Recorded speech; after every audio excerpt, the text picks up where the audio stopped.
passa para o câncer num aspecto geral. Até coloquei uma imagem semelhante à da doutora Márcia. O câncer, no geral, ele tem mais incidência em homens no Brasil. No geral, a gente está falando de todos, né? Porque a gente vai focar no câncer de próstata, porque a próstata só tem no homem. Assim como a mama, todo mundo acha que só tem na mulher, mas tem no homem também, tem câncer de mama no homem. O câncer no Brasil, ele tem uma incidência de próstata, que é o mais incidente em homens, de 30%, certo? 30% dos homens vão ter câncer de próstata. Estão tendo, né? Esse dado é do INCA de 2022, Instituto do Câncer. E o segundo maior prevalente é o câncer de intestino, cólon e reto, que vai para 9%. O resto, estômago, pulmão, esôfago, bexiga, a gente teria uma aula enorme aqui para falar, mas que são cânceres que estão muito mais relacionados, são extremamente relacionados a cigarro e bebida alcoólica, certo? Então, eu vou me ater aos dois primeiros, e principalmente ao câncer de próstata. A gente está no Novembro Azul. Esses meses foram criados para a gente evitar fazer o rastreio de pessoas que não sentem nada. A palavra rastreamento é para a gente rastrear pessoas que não sentem nada e localizar doenças iniciais. Porque se a gente localiza o câncer inicial, a gente consegue tratar. Se a gente localiza ele já avançado, a gente não consegue tratar, certo? Então, a gente tem que identificar ele quando ele não deu sintoma ainda. Quando ele não deu sintoma. E um a cada seis homens terão um diagnóstico de câncer de próstata. Essa é a taxa de hoje. Então, 1 entre 6 é uma taxa extremamente alta. E mais assustador ainda é que 12 mil pessoas, 12 mil homens, morrem todo ano no Brasil por causa do câncer de próstata. O que é morrer por causa do câncer de próstata? Ele diagnosticou o câncer e morreu? Não. Ele diagnosticou o câncer, ele está bem, às vezes está bem e tudo mais, às vezes já está mais idoso, às vezes já tem até outros problemas de saúde, mas a sequência dele até a morte, infelizmente, ela é ruim. Ela vai tendendo a tendência de perda de qualidade de vida, porque espalha e começa a ter problemas, internações frequentes, afastamento da família, não consegue comer, não consegue ir no banheiro, e aí a qualidade de vida, mesmo vivo, ela é muito baixa, né? E 1 a cada 36 homens no mundo morrem. Por que tem essa diferença aqui de morte e diagnóstico? Porque a gente consegue tratar, né? E tem países que têm mais e tem países que têm menos câncer, de acordo com a genética, de acordo com os hábitos de vida e tudo mais. E esse aqui, por isso que eu circulei ele, esse aqui é o dado mais importante. 90% para vocês é um número alto, né? Para a gente também, que é médico. 90% para a gente é um número alto. 90% de cura se for diagnosticado no início. Ou seja, se você fizer o exame preventivo, o PSA, exame de sangue, toque retal, que às vezes a gente tem preconceito e tudo mais, nós vamos falar mais ainda, ele vai ter diagnóstico no início e vai ser curado. E vai viver bem e vai falecer de outro problema de saúde durante a vida. Então, aqui a diferença, eu coloquei a diferença entre duas doenças que às vezes são confundidas pelas pessoas. A próstata é um órgão que fica logo antes da bexiga, certo? Nessa anatomia aqui, esse aqui é um corte lateral do corpo, e aqui é a bexiga, ó. Isso aqui é a bexiga, onde fica a urina, certo? Aqui é a próstata, Ela sai pelo pênis, certo? Isso aqui é a próstata. Isso aqui é o ânus e o reto, ó. Depois nós vamos entender por que faz o toque retal. Essa aqui é uma doença benigna, hiperplasia prostática benigna, que é muito prevalente no homem com maior idade, acima de 55 anos. que é um crescimento da próstata. E esse canal que vocês estão vendo aqui é onde passa a urina, certo? Quando que o homem identifica? Se ele não fizer exame frequente, se ele não fizer exame frequente, ir no médico, se ele não fizer acompanhamento com o clínico, com o urologista, como que ele vai descobrir que ele tem um problema na próstata? Quando isso aqui obstrui, ó. Isso aqui obstruído é uma urgência. Vai acumular urina aqui dentro. Está obstruído, tá vendo? Aqui está aberto, aqui está obstruído. Cresce tanto que obstrui a passagem da urina. Quando obstrui a passagem da urina, a gente tem que ir lá e passar uma sonda, ou então fazer uma cirurgia de urgência. E aí ele vai ter que tratar isso depois. Então, não pode chegar a esse estado de urgência. Porque esse estado de urgência vai ter risco para a pessoa, vai ter que, às vezes, operar de urgência, às vezes vai ter que passar uma sonda de urgência, e isso é muito grave. Sendo que a gente tem remédios muito bons e que tratam, de fato, esse problema aqui, que é benigno, e às vezes não precisa operar. Às vezes precisa, às vezes não precisa. Diferente do câncer de próstata, que é uma lesãozinha que às vezes não obstrui, às vezes não tem sintoma nenhum. Esse aqui dá sintoma. O câncer de próstata, às vezes, não. Quando dá, já está muito avançado. É igual o câncer de mama e o do colo do útero. Quando dá, já está muito avançado. Ele não obstrui. Ele está aqui, ó. Isso aqui já é um tumor. Está vendo que tem passagem de urina? Passa urina normal, a pessoa está urinando normal, ele está lá na borda. E por que existe o toque retal? O toque pelo ânus, para identificar o câncer de próstata. Porque anatomicamente a próstata está muito próxima do final do intestino. Isso aqui é o nosso ânus, ó, onde saem as fezes. A gente faz um toque por aqui, a gente consegue sentir a próstata e sentir essa lesão que às vezes não está dando sintoma, porque pelo tato e pelo treinamento que o médico que faz esse tipo de exame tem, ele vai conseguir te dar dados que falam assim, ó, não, gente, vamos ter que fazer um exame mais especializado, um ultrassom, uma ressonância, certo? Que às vezes você não vai fazer ressonância e ultrassom em todo mundo. Então, é um exame simples que faz a diferença para o homem a partir dos 45 anos. Fator de risco. Aí a gente vai ver fator de risco para tudo, né? Fator de risco, o que é fator de risco? É o que aumenta a chance de a pessoa ter aquela doença. O que aumenta a chance de ter? A mesma coisa de tudo, que eu falei, que a doutora Márcia falou, história familiar, que é o que foge um pouco, mas atividade física, cigarro, má alimentação e sobrepeso. Isso tudo aqui serve para toda doença. Então, se a gente está trabalhando nisso aqui sempre, a gente já tem o segredo de uma vida melhor. A gente não está falando só de câncer de próstata, a gente está falando de tudo. O resto é específico.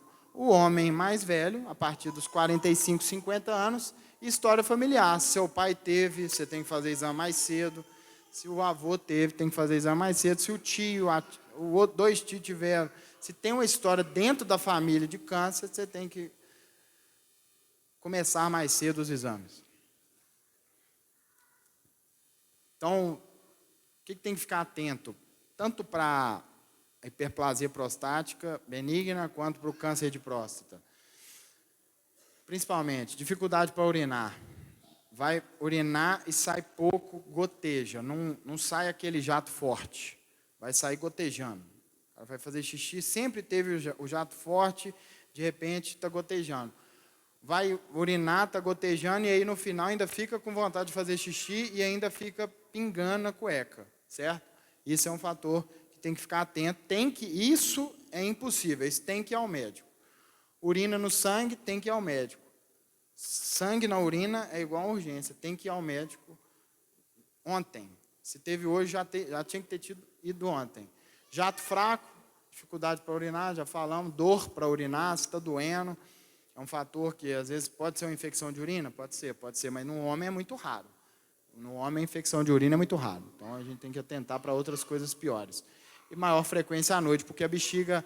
O que acontece? Por que sente isso tudo aqui? É porque a bexiga não esvazia, vocês viram lá. Às vezes obstrui, a bexiga não esvazia. Então, você vai lá, fez xixi, sai um pouco, não sai tudo. Sai um pouco, não sai tudo. E aí fica com vontade de urinar de madrugada. Certo? Acorda para urinar.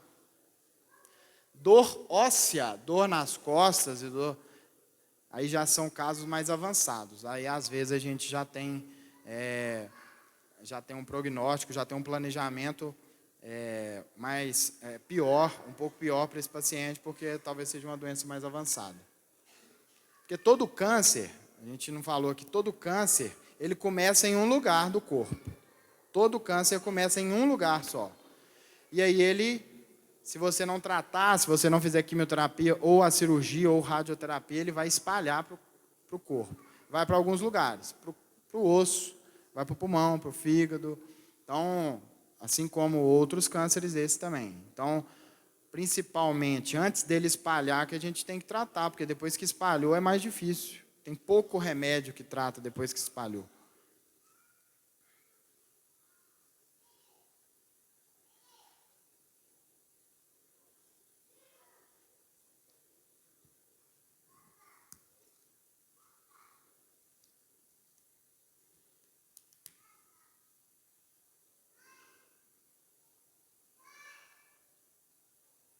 Eu perdi uma parte aqui, deixa eu ver. Foi.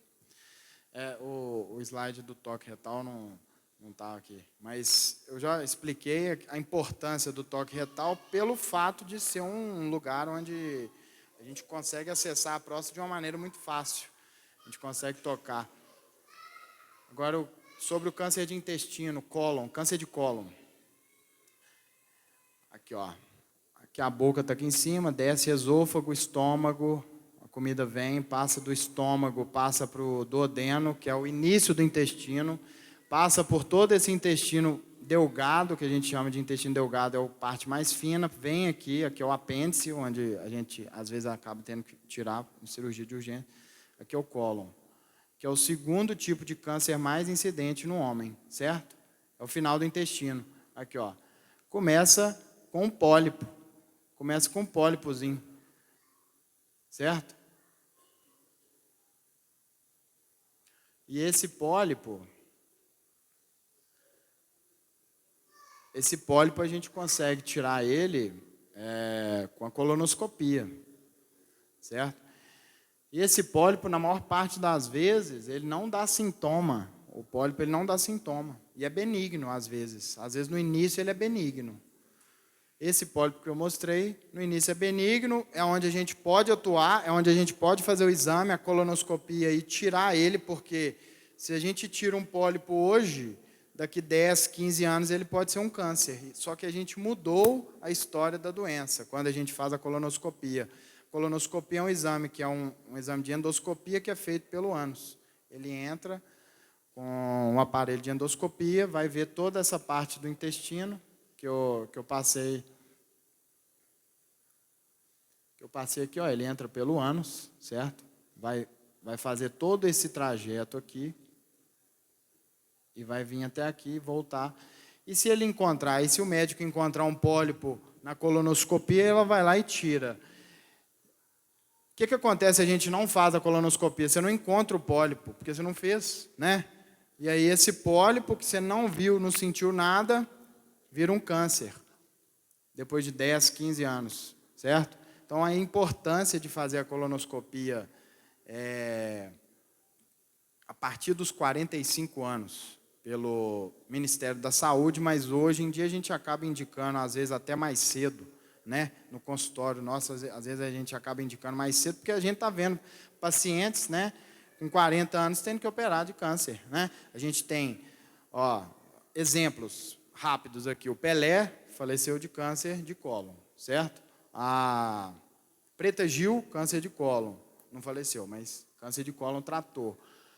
Aquele ator que fez o Pantera Negra faleceu com muito novo, né? Menos de 40 anos. Quem viu o filme Pantera Negra, ele faleceu com menos de 40 anos de câncer de cólon. Então, a gente vê que é muito prevalente, incidente e quase que totalmente evitável, se a gente começa a fazer a colonoscopia na idade correta. E aí a gente vai falar dos fatores de risco novamente, né? De novo, a gente fala das mesmas coisas: tabagismo, sedentarismo, obesidade. A obesidade está diretamente relacionada a todos os tipos de cânceres, todos, todos, todos. Obesidade está relacionada a todos os tipos de doenças crônicas que o corpo humano desenvolve. Consumo de bebidas exagerado. E aqui dois fatores diferentes, né? Baixa ingestão de frutas, legumes e verduras. Se você é o cara que come arroz, feijão e carne, está errado. Tem que comer salada, verdura, legume, fruta, porque é o que dá fibra para formar boas fezes e ela sair de uma maneira equilibrada.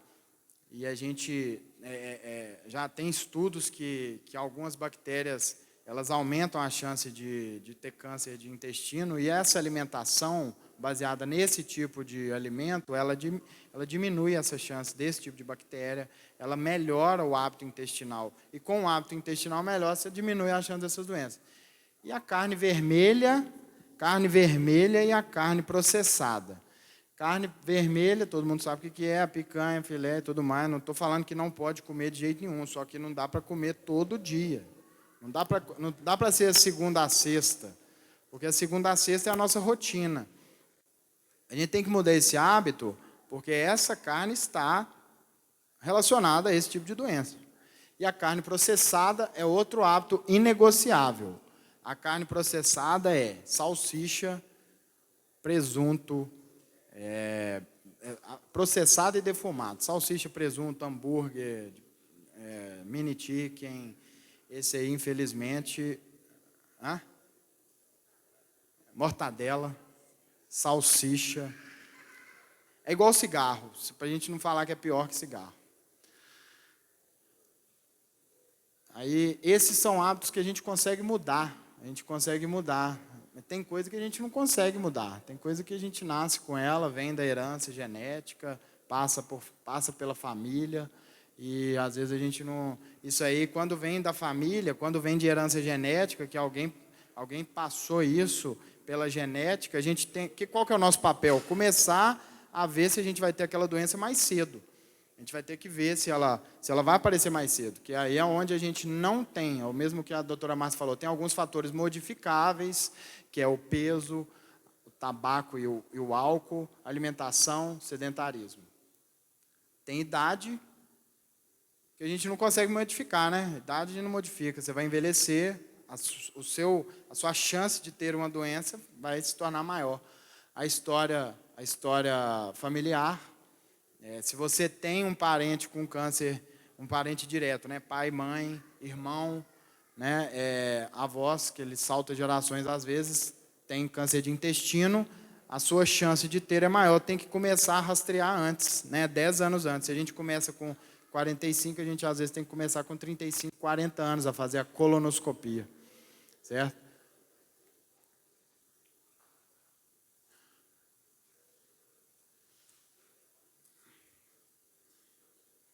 Pode passar aí, se tiver. Então, aí alguns fatores de risco, né? O câncer de cólon, às vezes, quando ele está dando sintoma, é porque o negócio já está mais avançado, né? Aí o paciente está com dor abdominal, porque esse pólipozinho ele começa pequeno, o câncer também começa pequeno, então não tem sintoma. Às vezes tem sangue nas fezes, mas às vezes pelo próprio hábito da pessoa de não ver as próprias fezes, ela não enxerga que tem sangue nas fezes, certo? Dor abdominal, diarreia, gases, perda de peso é o fator mais importante. Se o paciente tem acima de 55 anos, teve uma perda de peso inexplicável, não fez dieta, não procurou médico para emagrecer, não procurou nutricionista, não está fazendo atividade física e perdeu 10 quilos em alguns meses. Perdeu uma quantidade significativa de peso. Tem que investigar. Não estou falando que isso vai ser câncer, mas você tem que ir ao médico, né? Você tem que ir ao médico por causa disso. Dor de barriga, a barriga pesada, cansaço, porque já pode ser anemia provocada por essa lesão. E o que a gente consegue ver é o sangue nas fezes, certo? Isso pode ser precoce. Às vezes você está vendo um sangue que está saindo nas fezes, que que por sorte, por Deus, às vezes você viu e vai ser tratado, mas às vezes já é tarde demais, certo? Então, assim, a colonoscopia, deixando um recado, a colonoscopia é um exame feito com sedação, o paciente ele dorme completamente, o preparo às vezes é mais difícil, mas é um exame muito eficaz do ponto de vista de evitar uma doença muito grave. Então, você faz um exame que, às vezes, se ele estiver normal, você vai repetir ele daqui 5, 10 anos, e que o potencial dele te trazer um benefício é muito alto. Então, tem que ser feito a partir dos 45 anos. Passando para a parte das doenças mentais, que não é o mês, né, específico, mas a gente também tem um mês que relaciona a doença mental, que é o Setembro Amarelo. E para o homem, pelo fato de ser um indivíduo que às vezes é um arrimo familiar, às vezes é um cara que é o durão, é o cara que trabalha, é o cara que dá a força do dia a dia, é o que traz, às vezes é o que leva o sustento de casa, né? Assim, não é questão de machismo, mas isso acaba sendo comum. Ele por ter essa questão social, isso vira um tabu, né? Um tabu é uma coisa que as pessoas evitam de falar. Ou o próprio homem evita de falar porque ele não aceita que aquilo está sendo uma doença, certo? Ele precisa continuar trabalhando, ele precisa continuar levando para casa, ele precisa continuar fazendo papel de esposo, de pai, e ele acha que aquilo não é nada, e não é nada, e não é nada, e aí começa a afetar. Começa a afetar a família, começa a afetar o trabalho, e às vezes essa situação vai só piorando, e piorando, e piorando,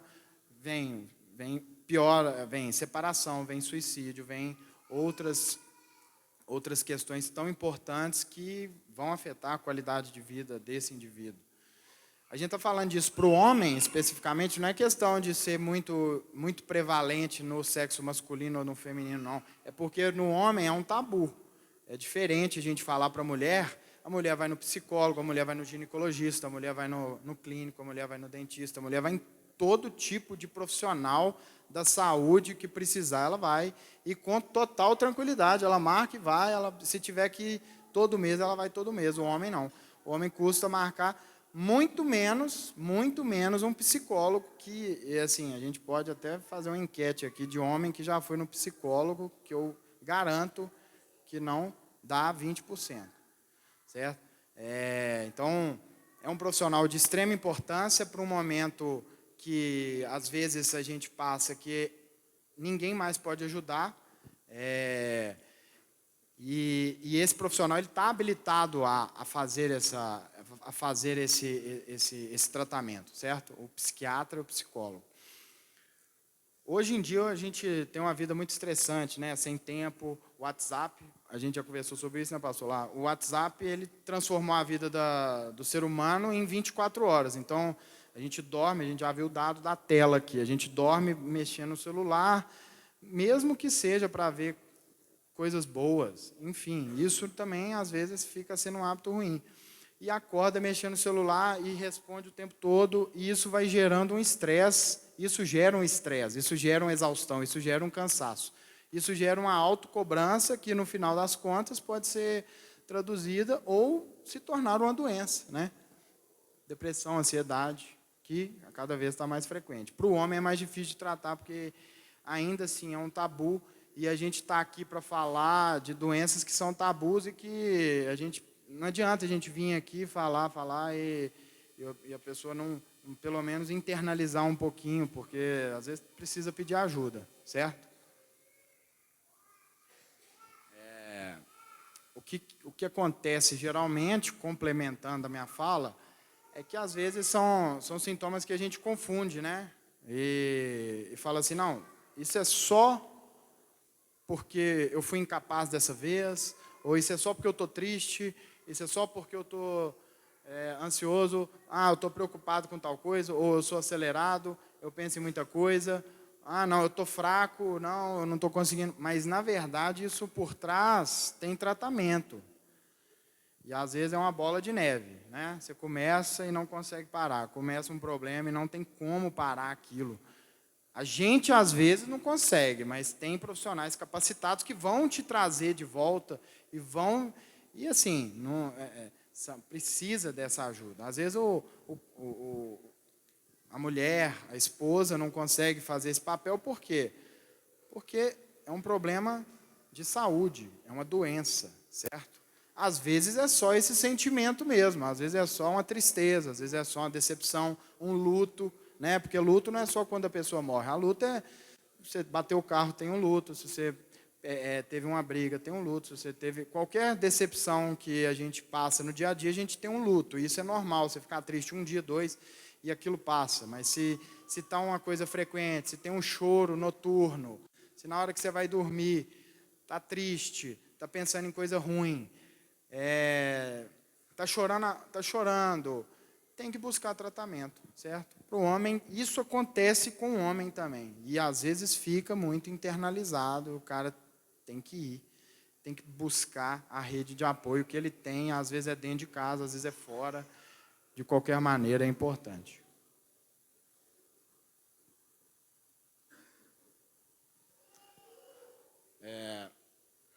Então, aqui eu coloquei isso aqui só para a gente... Esse aqui são os dados da USP.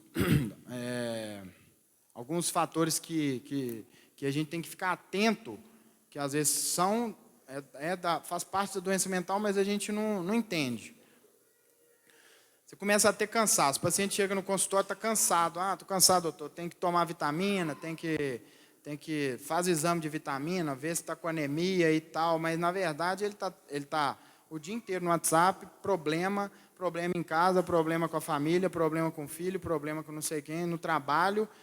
E aí ele acha que o cansaço dele é a falta de vitamina, mas não, o esgotamento mental causa isso. A pessoa vai querer, não vai ter ânimo para sair de casa, para sair da cama, e para fazer uma atividade física, para comer bem, porque para fazer atividade física e para comer bem, a gente tem que estar bem disposto. A doutora Márcia falou que se você chega cansado do trabalho, é mais fácil você pedir um sanduíche do que fazer uma comida com salada e um frango grelhado, certo? Porque o sanduíche é mais gostoso, é mais rápido, mais fácil. O frango dá mais trabalho, você vai ter que fazer, vai gastar mais tempo, e você tem que ter um empenho para isso. Às vezes isso vai te prejudicar nas outras áreas da vida. Alteração do sono, às vezes fica com insônia, ou às vezes fica com muito sono. Também é um fator que a gente tem que começar a entender. Diminuição da concentração no seu trabalho, às vezes precisa de concentrar para alguma coisa. Ou até mesmo na conversa com a esposa, né? A mulher está falando lá, está te cobrando, e você está lá pensando no jogo de futebol. Às vezes é uma desculpa, mas às vezes é uma doença. Né? Dificuldade de manter a ordem nas coisas, compromisso, horário, dificuldade de a gente ter uma organização de vida, né? Horário de trabalho, horário de descansar, horário de praticar atividade física. A dificuldade de sentir prazer em coisas que antes te traziam prazer. Às vezes você gostava de pescar e hoje você não quer nem pescar. Às vezes você gostava de ir no futebol, ouvir na igreja, encontrar com o pessoal e tudo mais, e aquilo não está te dando força nem para vir, muito menos nos dias de semana, às vezes nem no domingo, e fica e se afasta, e aí é uma bola de neve, né? O cara, ele para, às vezes a igreja é um ambiente acolhedor, o culto é um ambiente totalmente acolhedor, onde as pessoas vão te ajudar, só que às vezes a pessoa não está tendo força nem para isso, e aí fica em casa e se afasta e vira uma bola de neve. Outro fator importante também do tratamento é a própria instituição da igreja, né? A igreja evangélica faz um papel excepcional nisso, né? Trazendo a parte psicológica da pessoa para cima, porque isso é essencial. Não adianta só tomar remédio. Remédio é uma parte do tratamento. Ela precisa de uma rede de apoio, igual nós da igreja aqui estamos, para elevar aquela pessoa na parte psicológica dela. Dificuldade de fazer plano, dificuldade de autocuidado, higiene. Às vezes chegam num estado tão graves que a pessoa já não consegue fazer a própria higienização e isso vai ficando de lado, certo?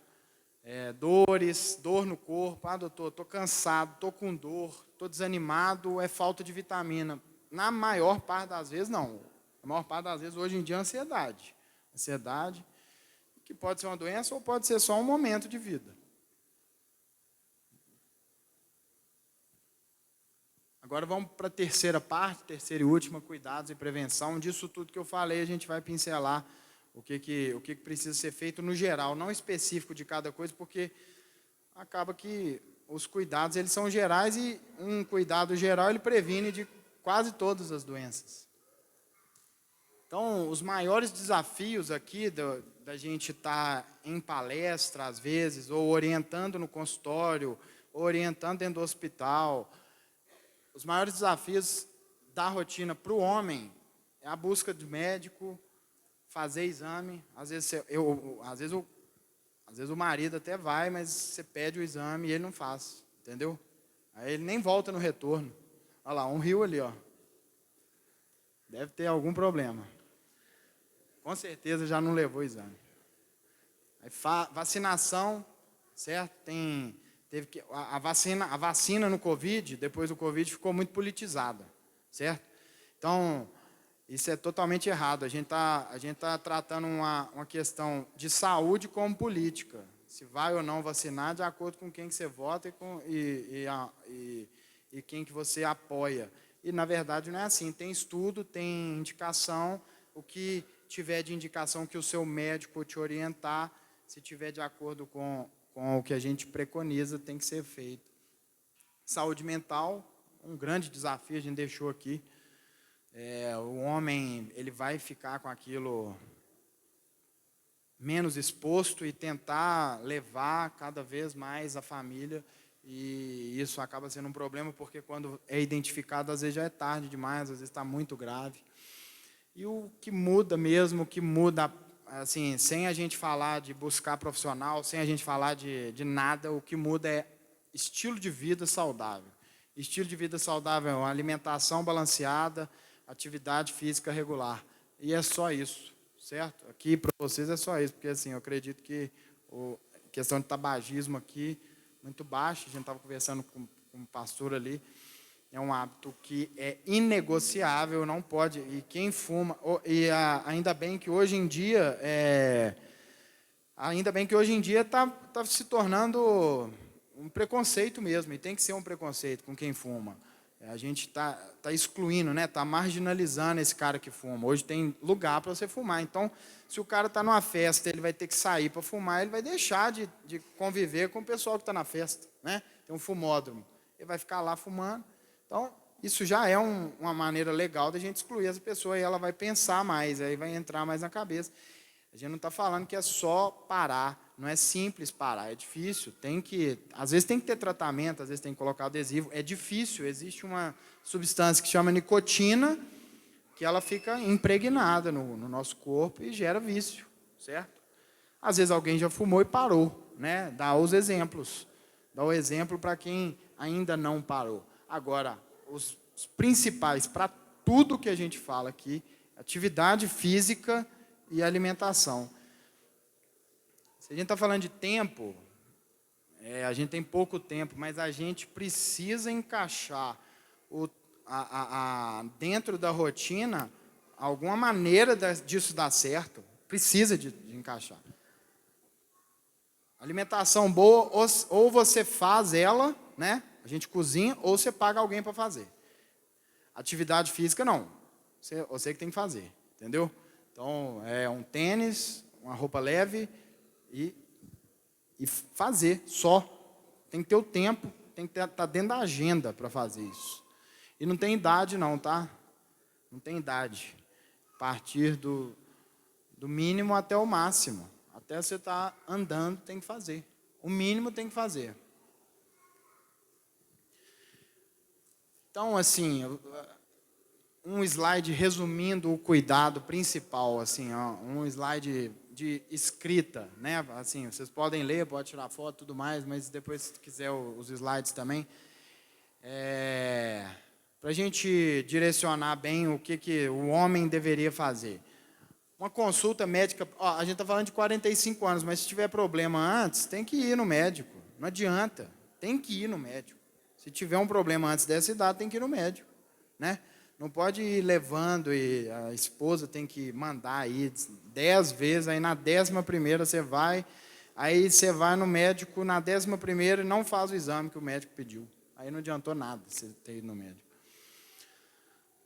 Consulta médica, pelo menos anual, se não tiver problema de saúde. Aferir a pressão arterial de rotina, depois dos 45 anos, a gente até fala com menos se tiver fator de risco, mas a indicação, porque é uma doença que não dá sintoma e das que a gente vê aqui é uma das mais graves, porque ela não dá sintoma nenhum mesmo. Se você não medir a pressão, o pessoal fala muito em dor de cabeça, dor na nuca. A pressão para dar dor na nuca, gente, e dor na cabeça, ela está extremamente alta, você está correndo risco de vida, certo? Então, ela não dá sintoma nenhum, não. Se ela tiver 18/10, você vai estar aqui tranquilo, vendo a palestra e comendo o sanduíche depois. Do mesmo jeito. Exame laboratorial de rotina, os mais importantes. Os mais importantes eu escrevi ali, mas são todos que o médico pedir, né? Se o médico está te acompanhando, ele está te pedindo. Isso aqui é o que a gente vê em relação a como está a sua vida. Colesterol, triglicéridos e glicose. Esses 3, eles são importantes para a gente ver isso tudo que a gente falou aqui. A gente vai entender que esses 3 são muito importantes. Lógico que tem os outros, né? Que são totalmente necessários também, mas a nível de palestra, que o que a gente tem que falar que glicose, colesterol e triglicéridos é onde a gente vê que tem doença ali, que tem doença que pode ser tratada com remédio. Para o homem, especificamente para o homem, o PSA e o toque retal, a partir de 50 anos, certo? A partir de 50 anos é uma orientação médica do Ministério da Saúde e da Sociedade Brasileira de Urologia, que o homem, a partir dos 50 anos, e se tem um pai que teve câncer de próstata, história familiar, 45 anos, PSA e toque retal. PSA é um exame que a gente faz de sangue, e o toque retal, o toque que eu expliquei aqui.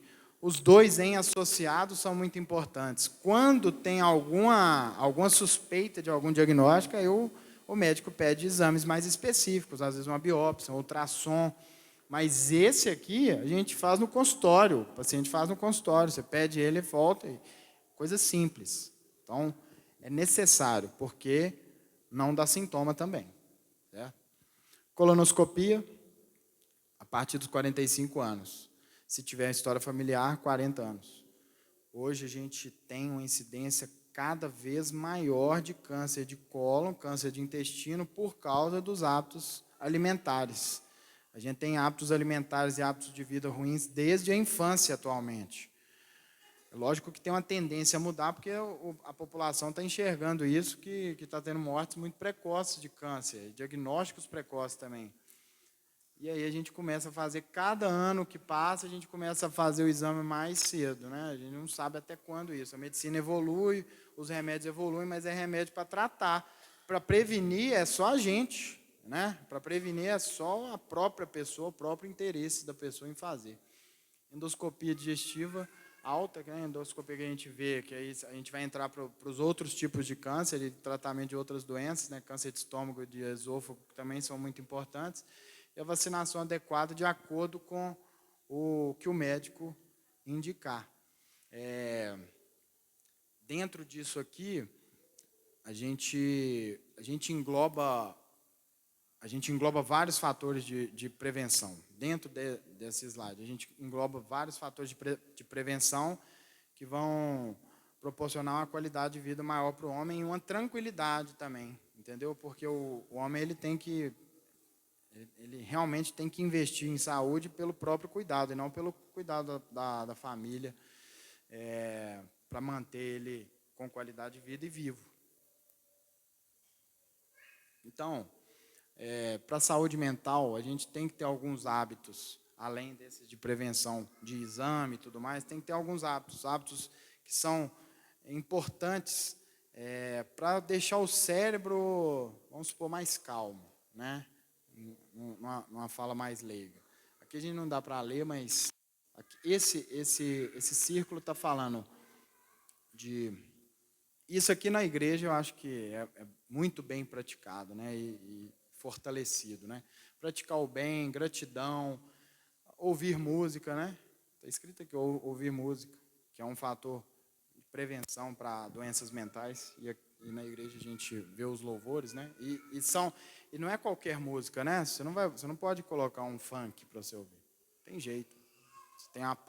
Se tem uma letra ruim que vai te levar a pensamentos ruins, não está certo isso. Hobbies, né? Fazeres fora do trabalho. Eu gosto de plantar uma horta, eu gosto de pescar, eu gosto de... Um hobby, porque aquele momento você está tirando para você mesmo, né? Isso é muito importante. Às vezes a mulher fica brava, mas tem que deixar, às vezes, aquele minutinho para o marido pescar, plantar a horta, olha lá. Isso é importante para todo mundo, às vezes esse hobby pode ser uma atividade física, que é importante criar esse hábito. O próprio bem-estar do corpo com a atividade física, ele leva a uma melhora do estado mental. Aqui a gente está falando de pratique meditação, no número 5, que envolve a crença, a oração e a fé, né, em algo mais forte que a gente, que Deus, Jesus, e é o que a gente prega aqui, obviamente fortalece a parte mental.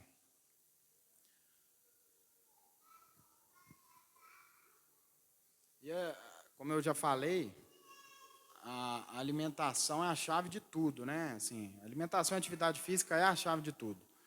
Isso aqui é uma pirâmide, às vezes não vai dar para todo mundo ler, mas se precisar eu disponibilizo os slides, aí o pessoal vê com mais calma. Mas são orientações alimentares. E é uma pirâmide do que você deve mais fazer e comer do que você deve evitar, né? Que a base da pirâmide é uma base larga, né? Você tem que se pesar, tem que tomar água, fazer atividade física, certo? E depois vem os alimentos de boa qualidade, que são o meio da pirâmide, não é só a segunda base, não. O meio da pirâmide. E tá as orientações de consumo, certo? Óleos de boa qualidade, certo? Azeite, óleo de coco, também não é em excesso, né? Moderado. Alimentos integrais e são menos processados, né? A farinha integral ela é menos processada e os alimentos eles devem ser menos processados. Os alimentos processados eles estão totalmente relacionados ao câncer, totalmente. Está acabando. Está terminando. Fruta, verduras, legumes. E aí está disponibilizo depois. Pode passar. Atividade física, a gente já cansou de falar aqui. Tem que ter um hobby, um tipo de atividade física para você escolher, né? Só escolhe qual que você vai querer fazer e faz, né? Não tem como eu falar, faz academia, faz bicicleta, corrida. Isso é o que a pessoa quer. Se ela não gosta, se ela não gosta daquilo, não tem como ela fazer. Tem que ser uma coisa que ela vai ter prazer de tentar iniciar. Se ela não tiver prazer, vira hábito. Um hábito vira em 3 meses, tá, gente? Para uma coisa que você não gosta de fazer virar um hábito, dura, em média, no ser humano, 2 a 3 meses. Então, tem que persistir, tem que ter perseverança, persistir. Nos 3 primeiros meses vai ser difícil, vai ser mais doloroso, e depois vai virar um hábito. E aí fica bom, fica necessário para sobreviver. Então, a orientação de atividade física por semana que eu falei. Atividade física moderada ou vigorosa, isso faz diferença. Isso aqui faz diferença. A caminhadinha de meia hora, conversando e tudo mais, isso infelizmente não faz diferença. 20 a 40 minutos por dia, e tem que suar, tem que aumentar a frequência cardíaca. Não estou falando de pessoas que têm problemas de coração, estou falando para a parte jovem que não tem problema de saúde. A parte que já tem problema cardiovascular tem que ir no médico e ele orientar o quanto. Isso aqui é para a população saudável. 150 a 300 minutos por semana, que dá entre 20 a 40 minutos por dia, que é algo totalmente praticável, né? E é todo dia, tem que ser, não tem como ser uma vez por semana, não adianta. Aí, ó, que eu falei, pastor. O sedentarismo, às vezes, atrapalha até na hora de ir para o céu. Olha lá, o senhorzinho lá no doutor. O que se adapta melhor à sua agenda lotada? Fazer exercício durante 1 hora por dia ou ir morrendo durante 24 horas por dia? Porque essa é a verdade. Se você não faz atividade física, você não come bem, você tá morrendo a cada 24 horas. Não tem jeito. A esposa lá, ó, seu Zé tomando uma cerveja no sofá, paradão, com barrigão. Zé, você deveria fazer exercício. Sedentarismo mata, até a mulher sabe. Ó. Não se preocupe, querida. Se eu morrer, eu vou para o céu. Só se tiver elevador para ir para o céu. Porque se for escada, você não aguenta subir. Entendeu? Então, por que eu estou falando isso? Porque nunca é tarde para a gente começar, sabe? Não tem idade, não tem idade de fato. A gente só tem que pensar e querer começar, querer uma mudança de hábito de vida. A gente só tem que querer mudar a alimentação, buscar uma orientação. Às vezes não é o que a gente pratica e é difícil mudar, certo? Tem que querer começar uma atividade física, não é fácil, mas tem que começar isso para viver mais e melhor, certo? Por quê? Não é apenas um lugar que você vai chegar. Tipo assim, eu quero só fazer a musculação e está tudo certo. Aquilo ali é uma jornada de vida, certo? Não é que você vai fazer 3 meses de academia e vai parar. Você vai fazer bicicleta 2 meses e vai parar. Não é que você, vou fazer academia 3 vezes por semana durante 2 meses e depois eu vou parar. Não, aquilo ali é uma jornada, é a sua vida inteira. Você vai ter que fazer atividade física, você vai ter que continuar comendo bem a vida toda, você vai ter que fazer bons hábitos a vida toda. Certo? E o mais importante de tudo está na Bíblia, né? O nosso corpo é o templo do Espírito Santo de Deus, né? Então o nosso dever é cuidar dele, certo? Então o que a gente fala aqui às vezes é maçante, às vezes é difícil ou escutar, às vezes incomoda, né? Às vezes é um problema que te incomoda, mas você não quer resolver.